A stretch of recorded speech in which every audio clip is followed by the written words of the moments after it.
Hello everyone and welcome to the Franchise Show. I hope you're all doing well.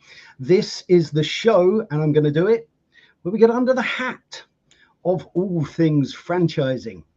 And it's a live show. Well, it's live if it's around 5:15 in the UK for about 50 minutes and 12:15 in bits of America. Now, because it's a live show, we love you to get involved, and we have a fantastic community. This show is all about you. You are the producers, the directors of this show. So please say hello and get involved in our conversations. So what do? So each week on the Franchise Show, we take a new topic of conversation, and we have a lovely guest or guests today. And today is no exception. We have returning guest and supporter of the show, Brittany Satterfield. Brittany, welcome back to the Franchise Show. And surprise guest, John Lucas from Farmer Boys. John, welcome to the Franchise Show. Yeah, great to be here. Thank you. Absolutely fantastic to have you both with us. Now, today we are going to be talking about marketing a franchise restaurant. Now, we're going to get into this in all sorts of different guises and different ways. We've got finding our potential franchisees for our restaurant, and we've got how we're going to help our franchisees once they've got their restaurant or their QSR. So it's going to be a great conversation. But before we get too deeply into that, it would be great to start with a little introduction from both of you. And then we'll get deep into this conversation. So ladies first, of course. Brittany, perhaps you could give a little introduction to yourself. Absolutely. Thank you so much, Harvey. It's great to be back. I always appreciate you having me on. So for those of you who have not joined any of our shows before, my name is Brittany Satterfield. I'm the founder of Impact Digital Marketing. We do all things from marketing with your franchise, from the national marketing end to the local franchisee support, and then supporting with franchisee sales growth. So I'm really excited about this conversation today. I think it can go in a lot of different directions. So I'm happy to answer your questions and dive deep in and get under the hat, I should say. Excellent. Reinforcing my catchphrase. That's it. It's embedded. No, thank you, introduction, Brittany. And the same to you, John, if you may. It'd be great to understand sort of your experience in franchising and how you've got to be involved in Farmer Boys, and a little bit of the story behind that, if you could. Yeah, sure. So joined Farmer Boys 9 years ago. Had been in either in franchising or in licensed or development and operations for several years. So prior to my time here, I was with a small company called Boudin Bakery, based out of San Francisco. And prior to that, I was with Starbucks for 7 years, overseeing their license arm in Southern California and in Nevada. And prior to that, nearly all operations, executive chef roles, et cetera, for 20 years with Marriott Hotels. And so what brought me here to Farmer Boys is the fact that it is a long established, very well known and well loved brand in Southern California that was and still continues to be in growth mode.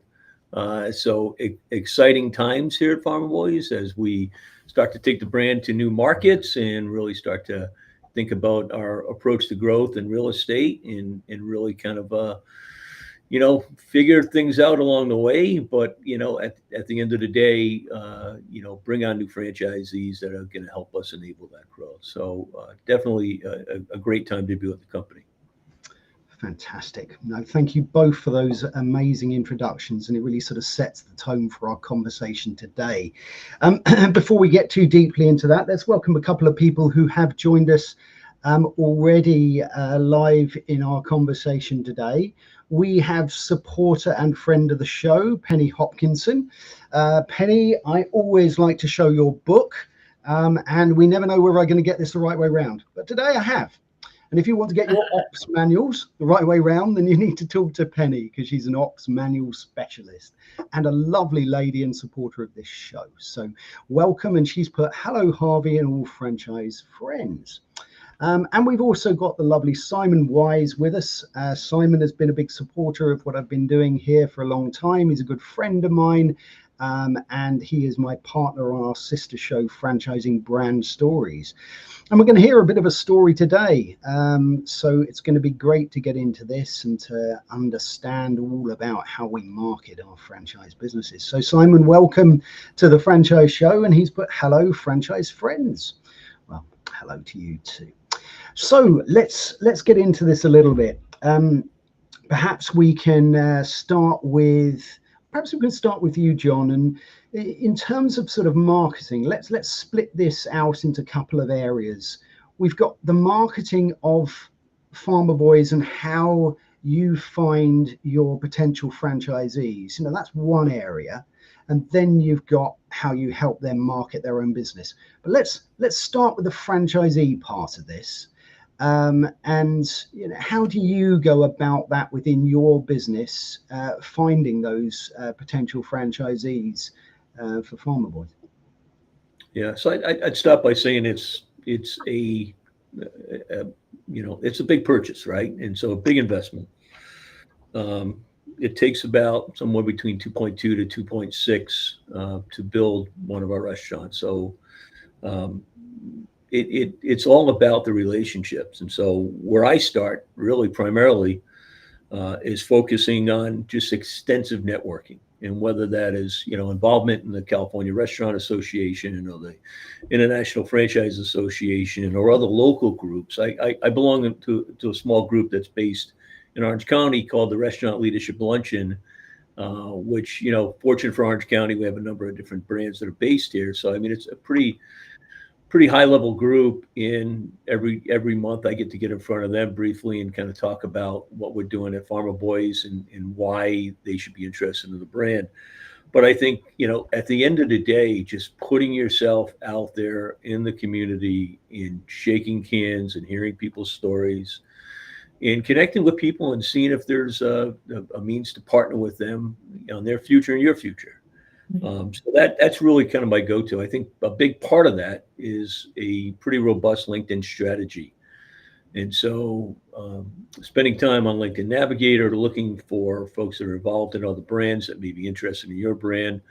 We look for brands that don't necessarily overlap with Farmer Boys, so they're not necessarily in the burger space or in the breakfast space, or maybe in the Mexican space, or maybe in the chicken space, right? And so seeing if there's opportunities for them to diversify and leverage some of the kind of white space that you have as a brand and the ability to grow with them. And so we spend a lot of time on LinkedIn. We've done LinkedIn Live events. We do a lot of our prospecting and connecting on LinkedIn, and also that kind of interfaces with the live connections. I was at a real estate show yesterday in Palm Springs, and I met a lot of people, and I'll continue those conversations and relationships primarily on LinkedIn. And so they feed and nurture each other. So the other piece that we've had a lot of success with, we have 31 franchisees, and so they've had a lot of success with the brand. Nearly half of them are multi-unit franchisees, and so leveraging them for their recommendations. Who do they know in the other organizations that they're involved with that would be interested in the brand? And so that has been very fruitful for us. I really don't think there's anyone that can provide a better testimony about your brand than a current franchisee, particularly if they've been in with a brand for a long time. The third thing is, participation through trade shows. So we exhibit at the Multi-Unit Franchise Conference, at the International Franchise Association's annual meeting, at the Restaurant Finance and Development Conference. Funny enough, all in Las Vegas. So we spend a lot of time in Las Vegas. But additionally, finding opportunities to go to some of these smaller conferences. I'm heading to the Fast Casual Executive Summit in Austin, Texas, rather. And, I was able to get on a speaking panel. So I'm going to be able to get in front of a few hundred folks that are in the QSR space that may be interested in the brand, but also finding ways to make these connections where you advocate and you nurture, beyond the relationship, but as deeply into the industry as you can. And so, being seated here in California, it's a unique business environment. I think has been termed pretty highly regulatory, and so finding ways to advocate for the business any way that we can to make sure that the voice of the industry beyond Pharma Boys is being heard. And so connecting with like leaders that want to help you advocate and networking with that group, so you can have kind of a compounding effect. But we've done quite a bit of that. And again, California, a bit unique in the States. And so, we have to take maybe a different approach that you would in some other states that are a little more business friendly. And I'd say, two other pieces, I'd say paid media. So still, a bit old school, but still looking to use National Restaurant Association publications, Franchise Times, QSR Magazine. So both in their printed and in their online modes. And, so leveraging these different channels to be able to tap into some broader audiences. And we've had some success really kind of raising the visibility of the brand. So we are primarily a California brand at this point. And so as we aspire to grow into New Mexico and Texas and Colorado and Utah and some of these other states that we're seriously exploring, our development opportunities in. So really putting the word out that we're coming that way and that we need owner operators to help us on that journey. And leveraging, PR, taking the opportunity to celebrate, the signings, the openings, the promotions, any kind of opportunity to really kind of tell the story of the brand and talk about the unique, brand that we have, and tell the story about our, I think, unique culture. I think, leveraging those opportunities to, use both social media and any other means that we can to get the word out and show people that, particularly that we are in growth mode, that there are real people behind this growth, and that they often have just these amazing stories to tell. I think has really kind of helped us as we've tried to really kind of create this perception in the broader QSR world about the brand. And so really nothing better than being able to talk about growth when you're talking about the latest restaurant that you opened and the latest signing that we did for an area development agreement, et cetera. So those are kind of the 5 modes from a franchise development standpoint. It's kind of shifting to more consumer marketing. That is dramatically changed in the States over the last 5 years. And I think the major shift that we've seen away from using broadcast media, which we could reliably, the majority of our budget would go to the DMAs that we operate in a lot of, different commercials. I loved it because people would constantly comment. We have kind of a fun-loving, quirky brand, and I think we're able to tell kind of the story of that and kind of paint this vision of who we are as a brand. And so I think it was effective, but I think as people navigated away from broadcast media and it really became more about streaming and became more about, all these different ways that people connect through social media, et cetera, we've had to shift that.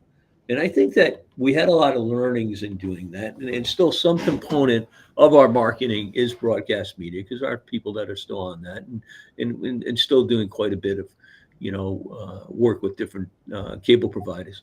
But that being said, we've also understood that it can't just be a virtual connection. that you need to come alive where people live and work. And so we've recently augmented a lot of our activity online and in streaming and in cable to really, navigating to more of an outdoor strategy. And so we launched several billboards over the last few weeks in coordination with the promotional launch that we had. And it's interesting, the comments that I'm hearing around that, because particularly here in California, I just fought for an hour and a half to get here, right? I mean, we sit in traffic forever, unfortunately.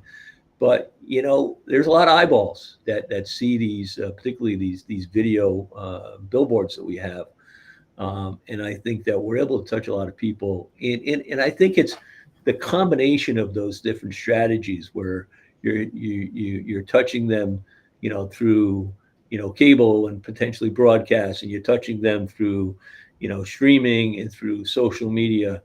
I think it kind of broadens that net.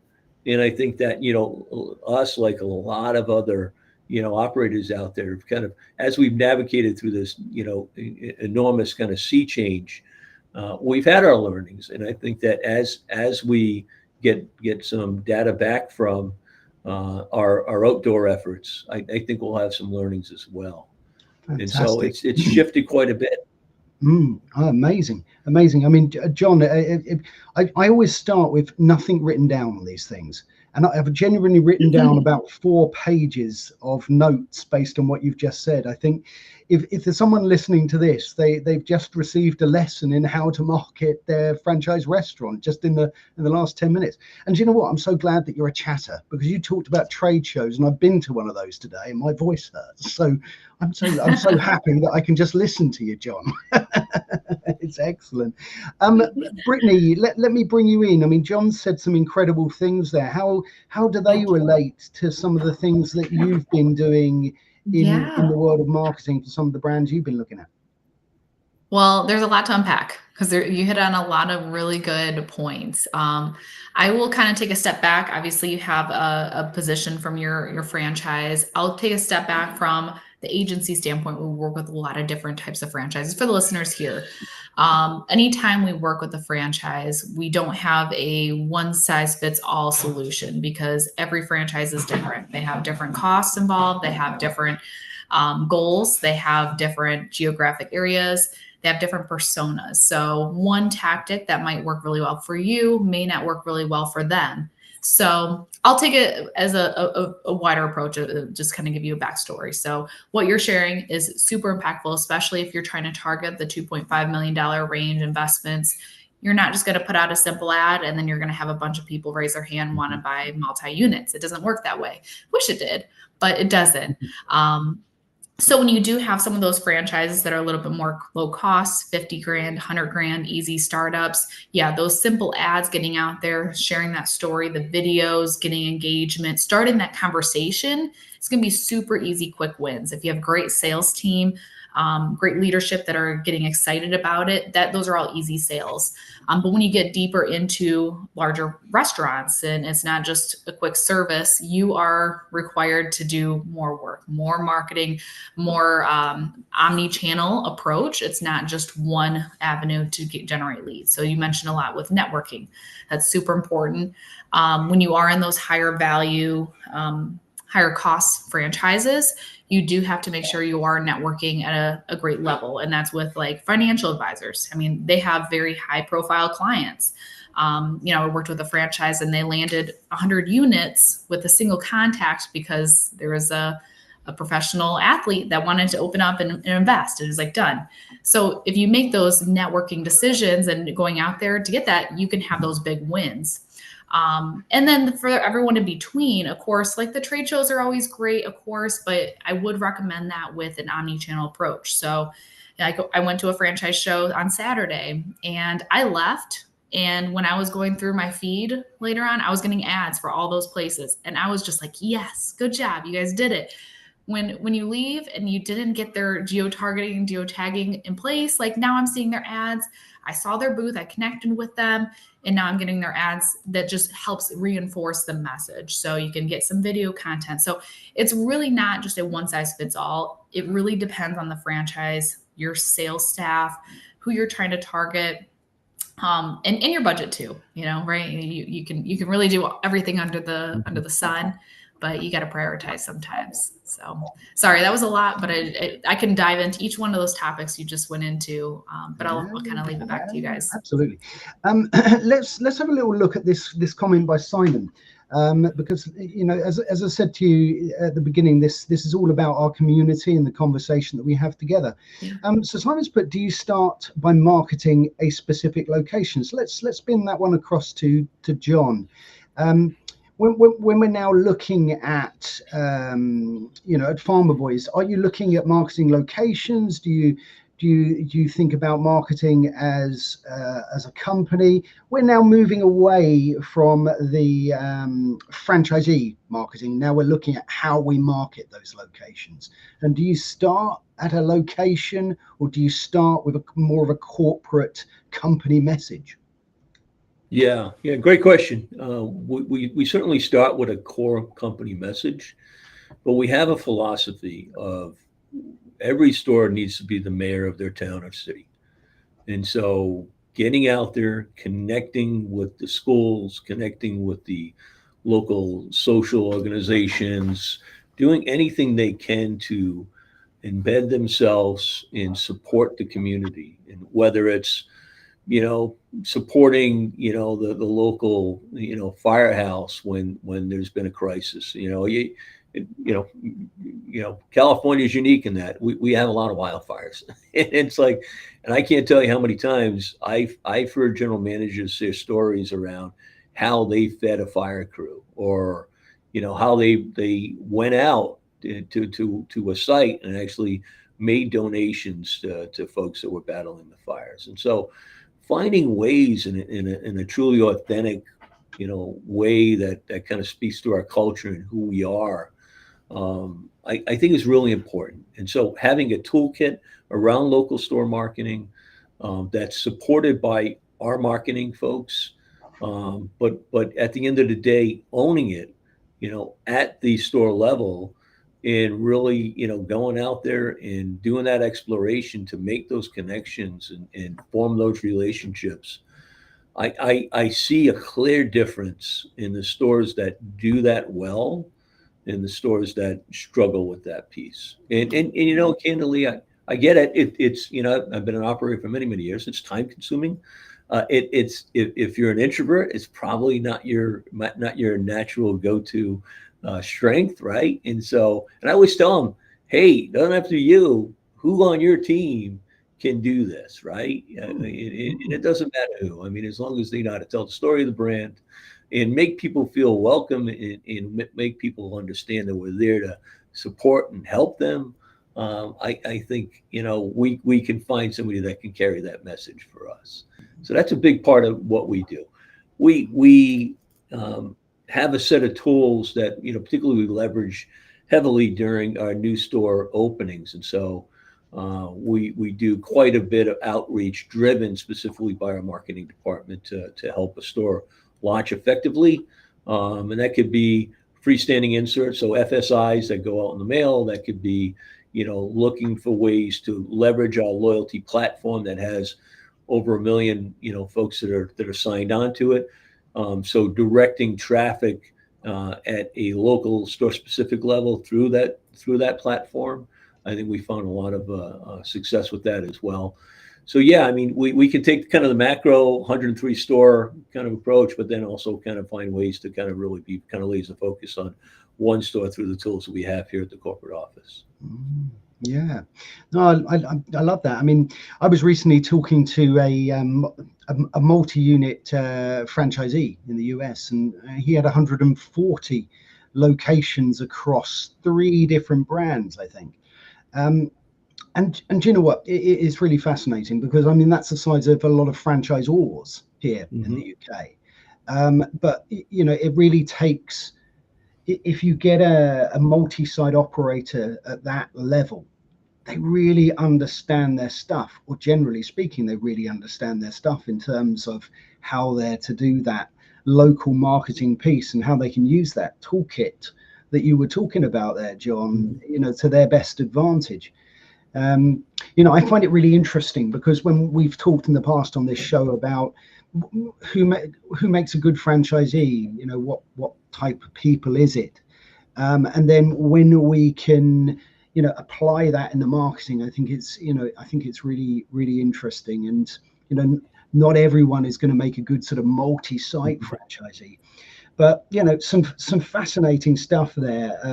I think particularly when you're saying about, you mentioned then, John, about celebrating some success. I think that's really important when you're trying to deliver that message to new potential franchisees. Like you said, your existing franchise network, your best advocates of that. Wherever you are in the world, whatever brand you have, your franchisees are telling your story. And if they tell a good one, then that will help build that confidence for other people to want to get involved. We mentioned, we're going from my perspective in the UK with very little regulation, specifically to do with franchising, to yourself, John, based in California, in America, that's probably the most heavily regulated of any franchise area in the world.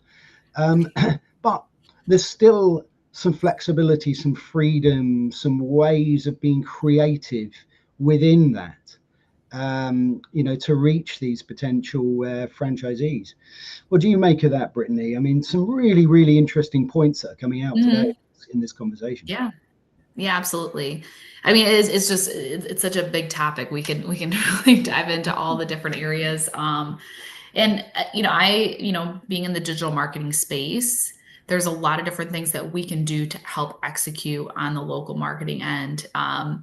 But we like to help our franchises with empowering their franchisees to do it if they do have the capabilities. When you are working with multi-unit franchisees, they typically understand the business thing. They understand that they need to be the mayor, which I love how you said that, by the way. They need to be the mayor of the town. I thought that was super powerful. But the people that aren't that mayor, that they're like, hey, I paid for a franchise system. I need this to work. This is a business in a box. Unfortunately, we have a lot of those types of franchisees that come through the system when we just have to help them. So we need to help creating those toolkits, the templates, the guides, the how-tos, so it can be, hey, this is done from a national aspect. This is a solution for getting positive reviews. This is a solution for nurturing your leads, solution for a loyalty program. How do we keep them engaged and coming back? There's a lot of those things that they don't want to think about, and they shouldn't have to. It should come from the franchisor, but how can it easily get executed? So implementing those consistent toolkits, the best practices, and guiding them and making sure that they're following through is going to be key with their marketing. Of course, we do help them with offering like a marketing menu where a franchisee can always, hire any provider for their marketing service, but that should be vetted by the franchisor. That it shouldn't just be like, hey, I know a cousin that did a marketing class once and they're going to help me grow my restaurant. It needs to be through the brand standards. It needs to understand who the consumer is. And frankly, not all restaurant owners have a budget to really grow their brand as they should.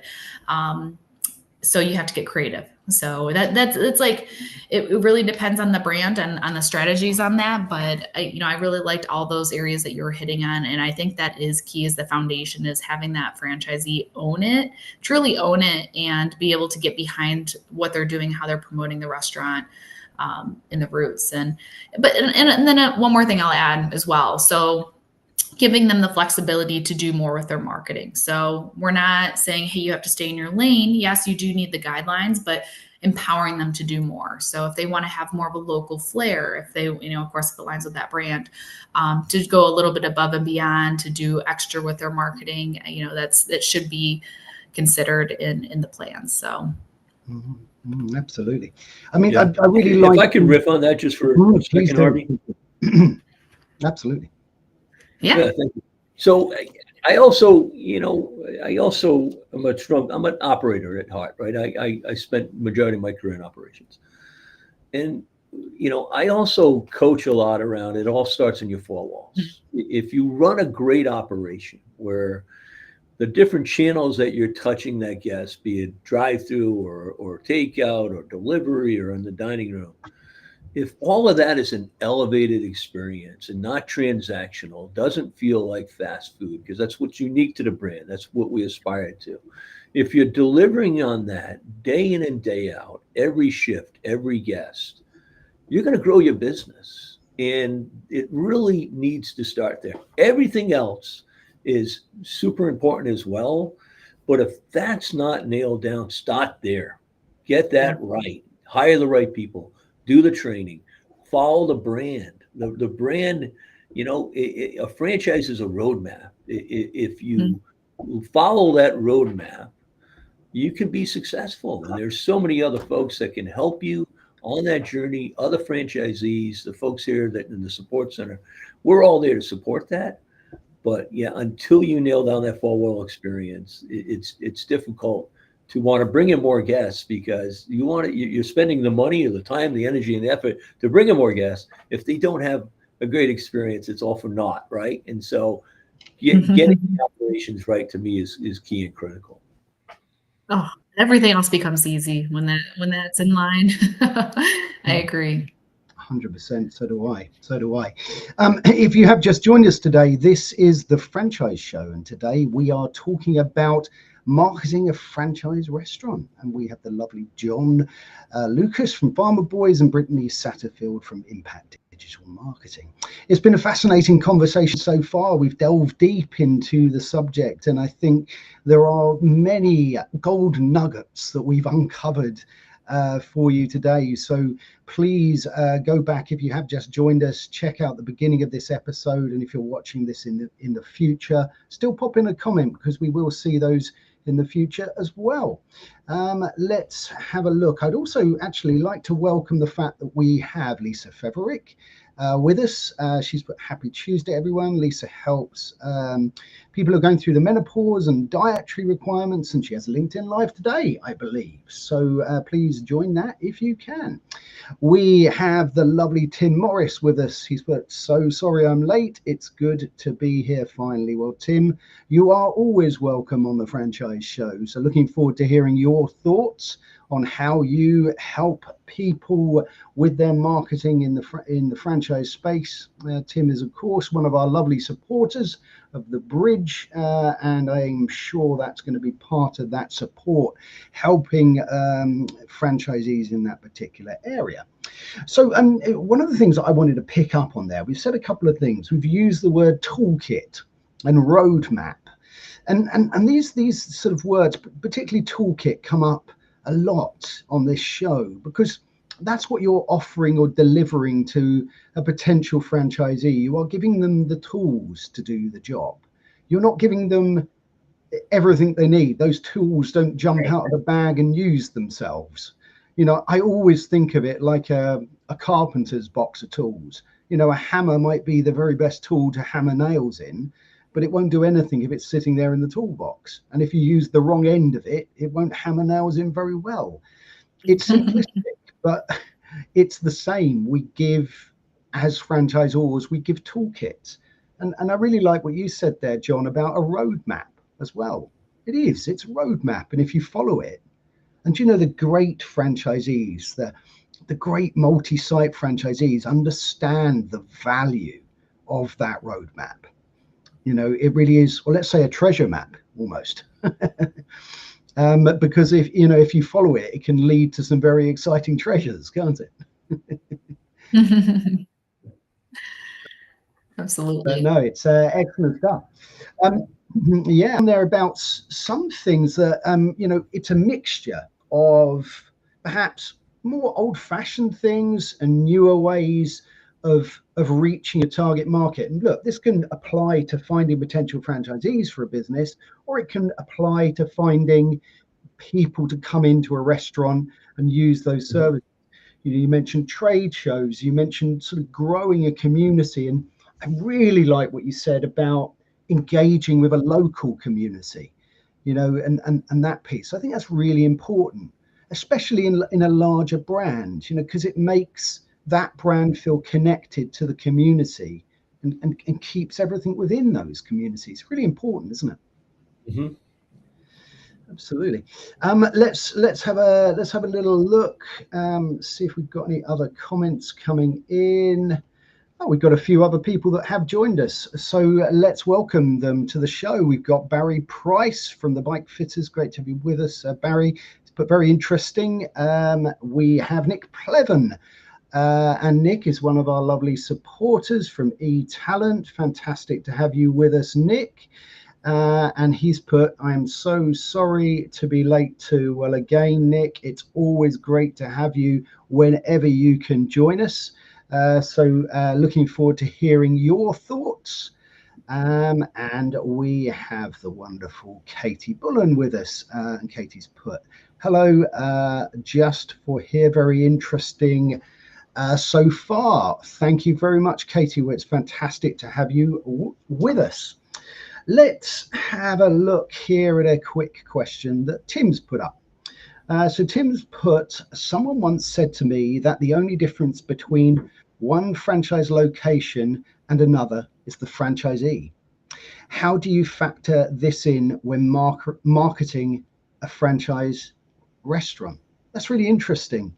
What do you both make of that one? You know, how important is the franchisee in determining whether that is going to be successful as a site or not? They're using the same toolkit. So, you know, how much of a difference have you found it both makes? We'll go to Brittany first. Okay. Yeah, absolutely. I do believe that statement is correct. Besides the geographic location, I think that's, you know, site selection is super important as well. However, from when things are up and running, you know, they're the ones who's spearheading to making sure the culture is solid, that the employees are selected correctly, that you have the right management in place, the satisfaction of the customers are happy. So there's a lot of things that go into the franchisee, how they lead, how they grow their business.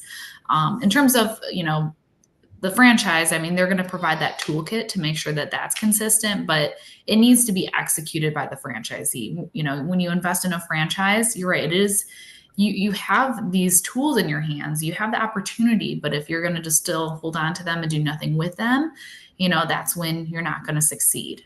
When you do have the franchisees that are going to take advantage and run with it and be serious about it, that's when they're going to start seeing better results. So anytime we do see like restaurants that are slacking on the reviews, I mean, that's like the biggest red flag to us to say like, hey, we need to step in and jump into the operations. It's not time to start pushing advertising. We need to make sure that we have our ground roots, our foundations in place, because a 3.4 star review average, like, no, that's not good. We cannot have that. We can't even have less than a 4.3. You know, we need to stay at least higher than that. So those types of things are really important. From a marketing standpoint, you know, not all of them are going to jump ahead on what's recommended from a local marketing standpoint. They say, hey, it's my slow season. I need to not do my marketing. And that's when you need to have a conversation and continue to educate them on the importance of it, or adjust their strategy accordingly. So the franchisee is everything. You know, when you are doing your vetting for franchise sales, if they have the cash, they're qualified, great. But if they aren't the right fit, you can tell right away when you're going through discovery day or confirmation day if they're going to succeed. And that is really key. You know, a lot of franchises make the mistake of taking on anybody and anyone at the beginning, and then they pay for it later. So, you know, that's a super important piece as you grow your franchise. Yeah. What do you make of this one, John? In your experience, the different locations, you know, obviously choosing a location territory is really important. But, you know, if you had two locations that offered on the outset similar potentials for success, do you think it's then really down to the franchisee and how they use that toolkit? Do you think that this is a really interesting and potentially true statement in some ways? Yeah, I think certainly for an operating restaurant, right, that, you know, how we support them with our franchise business consultants in the, you know, our ability to help them understand kind of where their opportunities are from an operational standpoint. And again, leveraging Google reviews and Yelp and every other touch point that we have. We have a CX platform we leverage very heavily called Tattle, that really kind of gives you really kind of just an amazingly granular look at where the opportunities lie. But I think digging into that, really understanding around how do we get your restaurant ready to operate, right? How do we, position you effectively for success, and how do we, help you leverage the brand to do so? I think is kind of incumbent upon us. When I look at, and I read the question a little bit differently, and I think this may have some value as well. When I look at site selection, right, and I'm trying to pair a franchisee with a potential site, I look at three things. I look at capacity, I look at capital, and I look at character. And I think about, and I'll give you, kind of a short example, and I think maybe this will help. If I have a site that is, a tertiary market, maybe not surrounded by the farmer boys, I'm going to look for an established multi-unit franchisee that has the resources and the abilities to operate in a remote market. If they're a single unit operator, that they're new to the brand, or they're new to QSR, or even new to restaurants, because we get those folks as well, and then we pair them up with an equity partner. I'm going to want them in a market that is heavily supported, heavily penetrated, and not too far from the mothership, right? And I think that as we grow, and I think that this is a similar journey, that a lot of brands kind of undertake, right? As we grow, and as you get away from your core market, how do you maintain that experience? How do you maintain that culture, right? How do you maintain that reputation that you've built in your core market, right? And so making sure that, whoever is in those tertiary markets are top-notch operators, and can effectively work with our support team to be able to drive success in their restaurant. So I hope that helps. Yeah, absolutely, it does. It's interesting you mentioned those 3 C's, and I've definitely heard our joint friend Joe Caruso talking about those 3 C's. Yeah, and they came. Yeah, there you go. He shares the love, and capacity, character, capital. They're 3 simple things for people to remember when they're looking at potential people for their businesses. So, I'm a big fan of those 3 words, because I think we overcomplicate things. It's very easy to overcomplicate things, and it's much harder to keep things simple. And I'm always looking for these simple statements. John Hewitt said to me once that the secret to franchise success is happy, successful franchisees. It's a simple statement. It's nuanced in how to achieve it, but it's still a simple goal, and I really like these simplicities. We are starting to come towards the end of the first section of today's show, and as regular followers of this show know, the last part of the show we are going to stop talking about marketing for a little bit, and we're going to find out a little bit about our 2 guests as well. But before we do that, John, perhaps you could let us know what sort of plans Farmer Boys has for the future. What's happening next with Farmer Boys? What expansion? Whereabouts are you going in the world? What's next for Farmer Boys for you? Yeah, so I want to start with California. I think that there's a bit of a misnomer around there that it's such a challenging business environment that you shouldn't go near it. And it's funny, when I talk to people, particularly in Texas, I get a lot of kind of quizzical looks around. Why would I even want to do business there? Well, there's a lot of people here, and they're hungry, and they love our brand, and our brand is established. And so I think that there's lots of opportunity for us to continue to grow, particularly in the San Diego and in the Central Valley and Northern California markets. Pretty heavily penetrated here in Southern California, but even in this market, there's definitely some infill to be done. So actively working with a potential developer up in San Francisco, and we continue to explore opportunities in the Central Valley where we already have some level of penetration. We want to continue to build on that. I think next steps, we're really kind of lead us to Arizona. We have 3 locations that are open that have done phenomenally well, have out-indexed our average unit volume, and seem to be very well received. A lot of California transplants out there, and I think that's we kind of came into a market with very receptive audience. We have another 10 stores in some level of development in the greater Phoenix market. And so that is going to be a substantial market for us moving forward, in working towards finding a franchisee for the Tucson market and for that kind of Maricopa, Casa Grande market that kind of sits right below Phoenix. So lots of opportunity in the state of Arizona. And I think eventually getting into some of the tertiary markets along the California border, like Bullhead City, Lake Havasu, and going north into the Flagstaff market. I think there's going to be opportunities there. Have you got any international plans? Are you coming to the UK? Not at this point. We would love to explore that with the right partner. We've talked to a few folks, and very exploratory. But we are definitely open to having those conversations. And I think next steps for us really going to be, as we get past those 3 markets, are moving into Colorado, specifically the greater Denver area, and also into Dallas, Texas initially, I think in Texas, and then beyond that into Houston. So those would be the 3 primary markets that we have kind of on our list to begin exploring and developing it. Fantastic. John, thank you so much for that. Exciting plans ahead. Well, we have now got to this part of the show where my camera will go off just momentarily, because this is the point of the show where I'm going to switch hats, because it's now technically illegal to see me without a hat, and I've got a beautiful one on now. And this is the part of the show that is, of course, sponsored by my good friend, Paul Murphy. And he is from PJ Murphy and Son Bespoke British Hatters. So if you want a beauty like this one, then talk to Paul. Paul is also a franchisor as well. So he's part of our wonderful franchise community. So please reach out to him. So again, this is a favorite part of my show. And I haven't even warned John. We had a few technical issues. I haven't even warned John that this is coming. So this is going to be a surprise to him. So but look, John, this is the part of the show where we just, a little bit of fun. We just try and find out a little bit about the people that we're talking to in our communities, just by asking a silly question here or there.